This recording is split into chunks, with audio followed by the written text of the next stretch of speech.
everyone, and welcome back to the Navidaters Aftershow for Soon by You, Episode 2. I am Esther Mann, and I am sitting here with my co-host, my partner, and believe it or not, my daughter-in-law. We are both trained and licensed psychotherapists, so as we watch these episodes, we look for relevant topics to bring to your attention. Today, we are really excited about talking to Leah Gottfried. Hi, good to see you guys. Good to see you. Leah also acts as Sarah J, and I must say, you do a great job playing her. There are so many twists and turns on episode 2 that seriously it was hard to pick a hot topic to talk about. That scene where Sarah F is sitting on her bed and she's got Andina on one line and she's got her mom on call waiting, and it's almost like she's dodging these dating and relationship and marriage bullets. Sarah, you're taking a break from dating? Are you two in the same room? And then poor Sarah F, you see her looking at her calendar and she has the number 26 circled. It's going to be her birthday, and it looked to us viewers at home, or at least to us, like that pressure to get married was the driving force for her to go out with Ben. The title of the show, Soon by You, with the feelings of expectations that a lot of singles feel that they need to get married soon. This is a phrase that is told over and over again at engagement parties, at weddings. The people who are saying it to single people have the best of intentions. They're trying to say, soon by you, you get married and you can start living. So we'd like to know why you chose this particular title to name your series. I think the phrase "soon by you" it invokes so many different emotions, and I think a lot of people feel like it's kind of insensitive. Like you said, like your life will start soon, and it's like, hey, wait a minute, I feel like my life already is kind of happening. Yeah. Just because you're not married doesn't necessarily mean you don't have a wonderful, fulfilled life. A lot of people also feel like it's a blessing, and so they like when people tell it to them. I think it really depends on the person.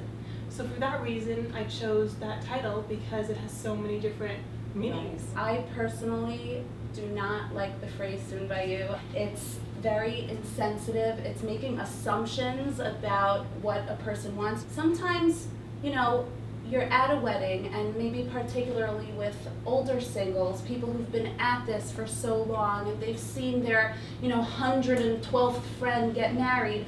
You don't know what it took that person to get out of bed that day and get to that wedding. People who watch the show and they say, that's such a great title. People say it to me all the time, and it's so nice that we're like kind of acknowledging Putting it out there. Yeah, and putting it out there. And they've heard it dozens and maybe hundreds of times. They're feeling annoyed and maybe even a little angry.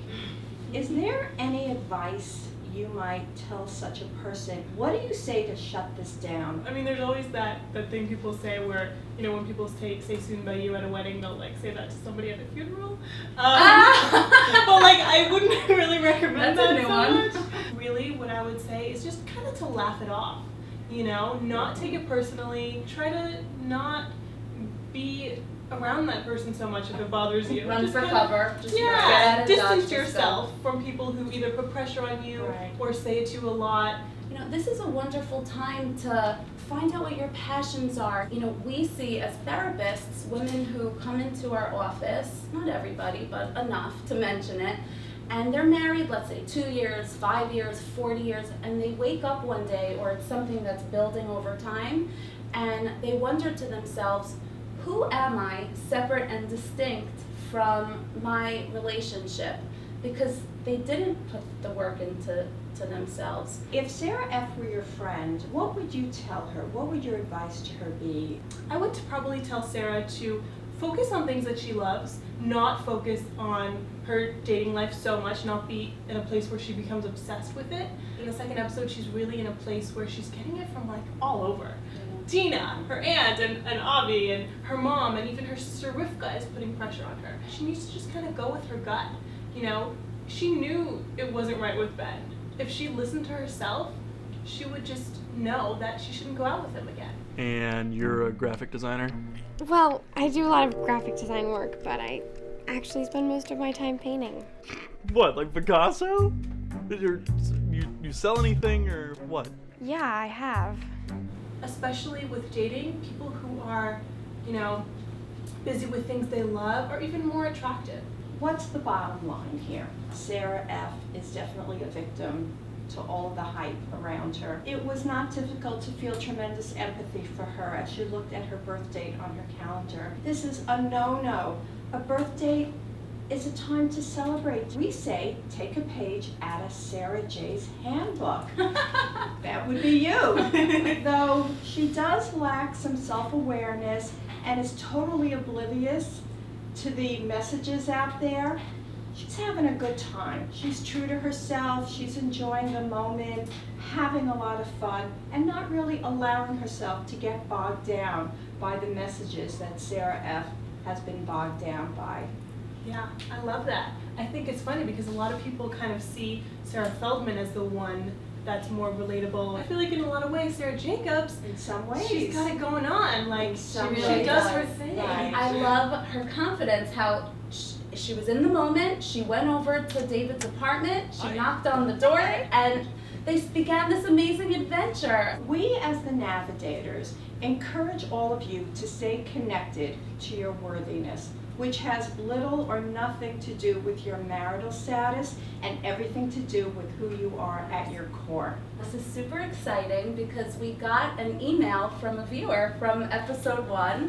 I've gone out 6 or 7 times with this guy. He is everything any girl would want on paper. Tall, dark, and handsome, kind, and has a great job.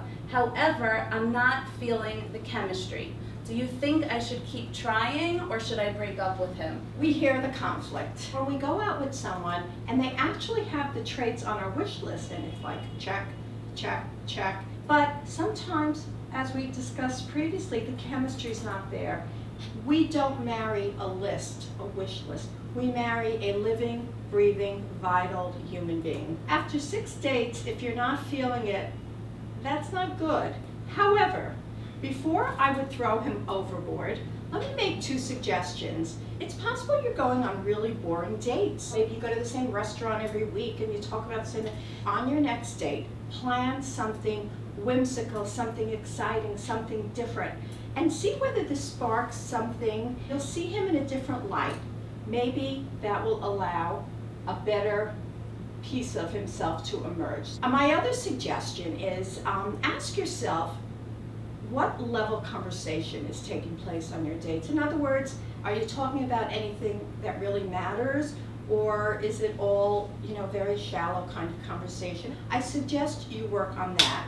And then, if neither of these things work, you could throw them overboard. If after hearing that advice, you're feeling a sense of dread, you don't want to put in that effort, and you don't want to be raw and vulnerable with this person, then you have to ask yourself, why are you not listening to your intuition? It's really about listening to yourself and trusting yourself to know what the right decision is. Leah, thank you you. so Thank much you. for joining us. It's You- so fun. You are such a breath of fresh air. If you have any questions or comments, please leave them on our comment section below.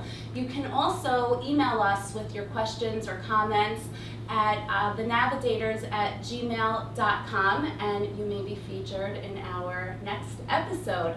Don't forget to follow us on Facebook and Instagram for up-to-the-minute life coaching and relationship and dating advice. You can call us to set up a coaching or therapy session. Thank you so much for tuning in. This was really wonderful. Bye.